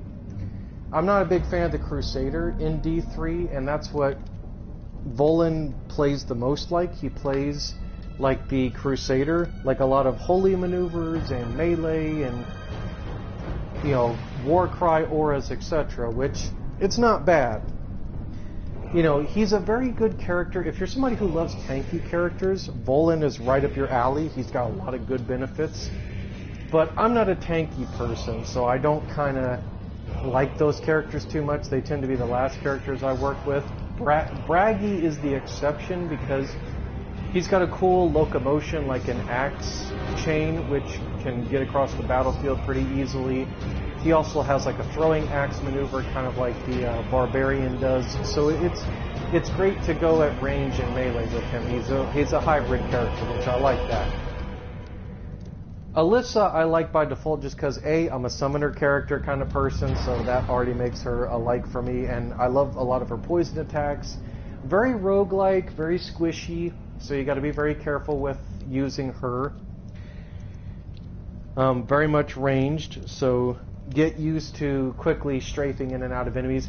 Elentier, like I said, probably the character that surprised me when I first started playing the game a year and a half or so ago.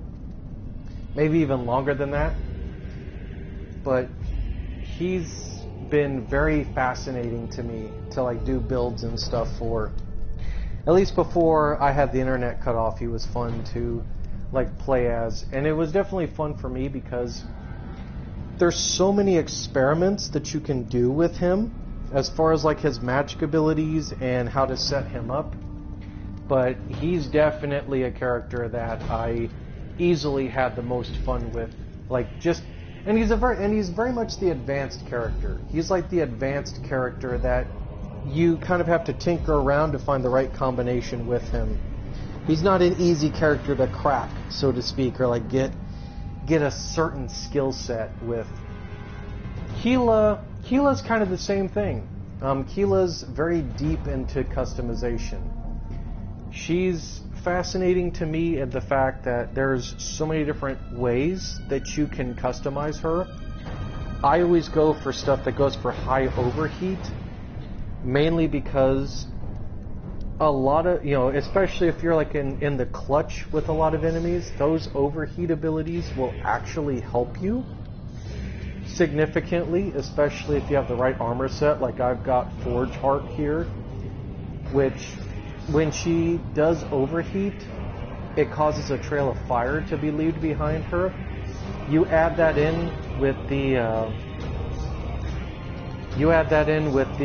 oh, I already forgot the name of the hammer that she's using. I feel bad about that, but when you combine that hammer, combine the hammer ability, which gives you a fiery aura and then a massive fire explosion, that's a deadly combination to like use with enemies, because you're not only doing consistent burning damage, but then after that explosion you can leave a trail of fire, and that controls mobs so easily.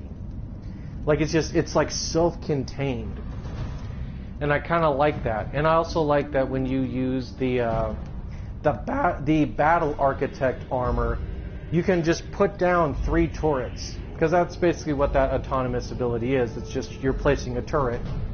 Now regular turrets just go pew pew, and then you can upgrade it to like firing missiles and stuff. Battle Architect takes all the turret upgrades and just puts them all in one. So you can lay down like 3 turrets that are shooting flames and going pew pew and firing mortar shots and missiles. So it's just like you literally just decimate whole groups of enemies. Even when you're in a boss fight, the boss will just like be held at bay. So I like Keela's optimizations as well. Definitely I was happy when they added her character, because, you know, I kind of like the steampunk and or like mechanical type of characters. It's why I'm having a lot of fun with the tech adapt in Warhammer Inquisitor Martyr.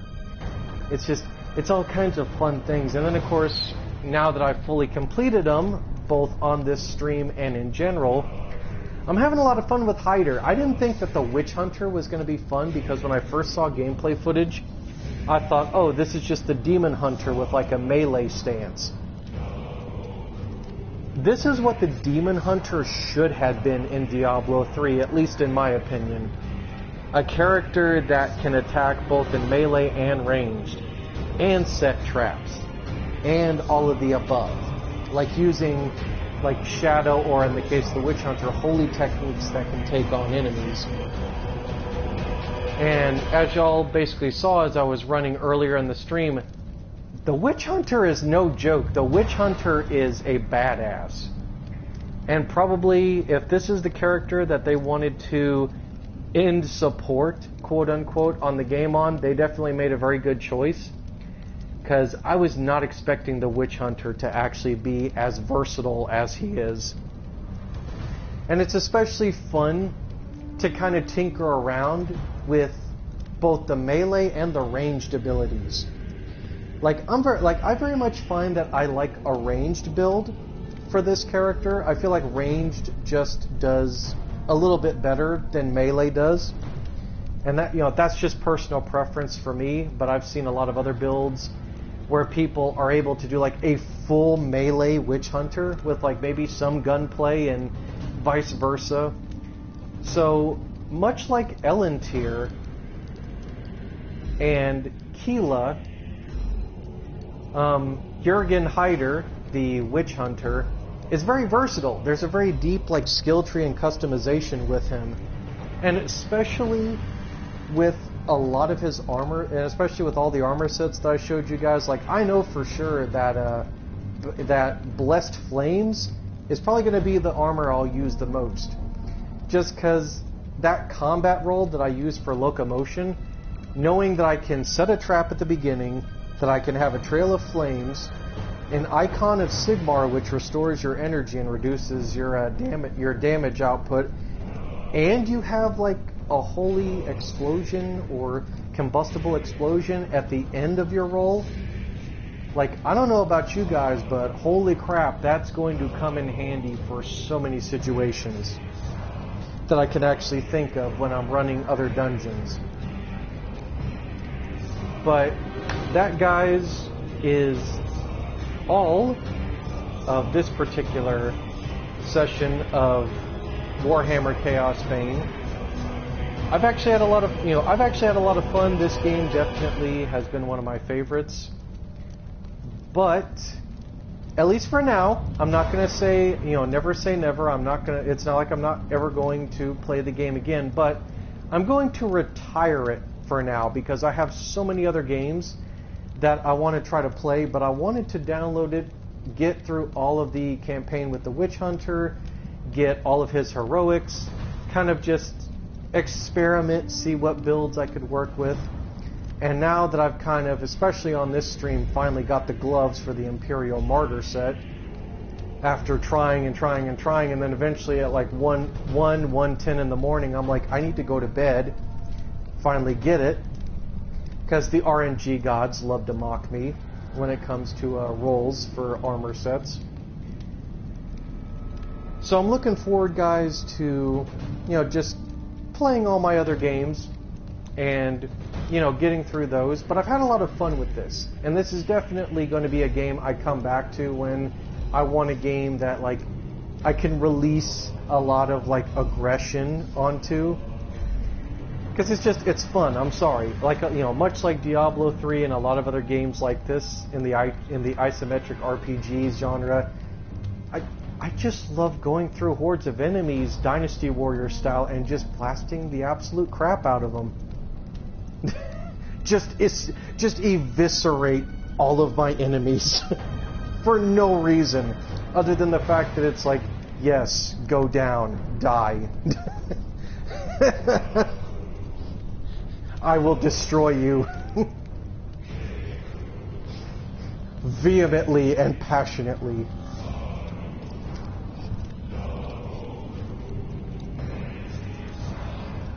So with that being said, guys, I'm going to stop the stream right here. Like I said way earlier in the stream, if you guys have managed to make it to this point, if you've managed to have enough time to actually watch all of this, God help you. I will apologize for earlier in the stream. I had to get it out. You know, like I said, year and a half, almost 2 years of frustration. And, you know, family drama, especially everything with my grandfather that I've mentioned, you know, and just all the scumbag stuff that he did to me and my mother. And, you know, I'm ready to put, now that I've, like, you know, come back, talk to you guys, let you guys know, like, what happened with me and why I've been gone for so long, why nobody heard a peep from me. I'm going to now go ahead and go, and this particular ship, guys, will be sailing to much clearer and much calmer waters.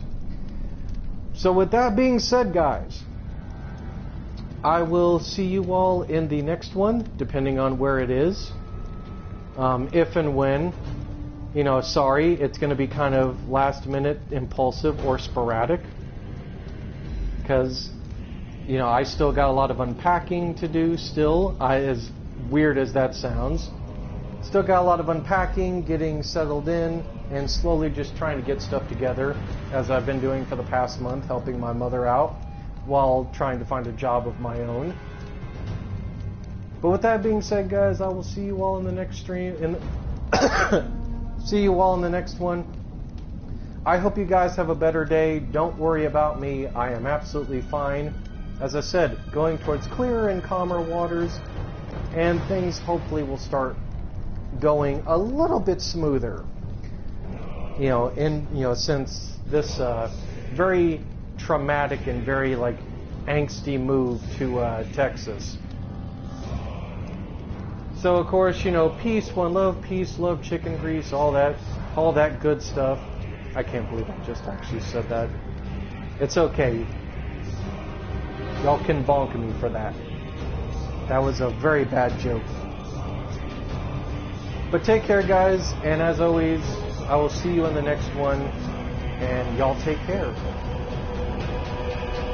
So, almost forgot where the button was.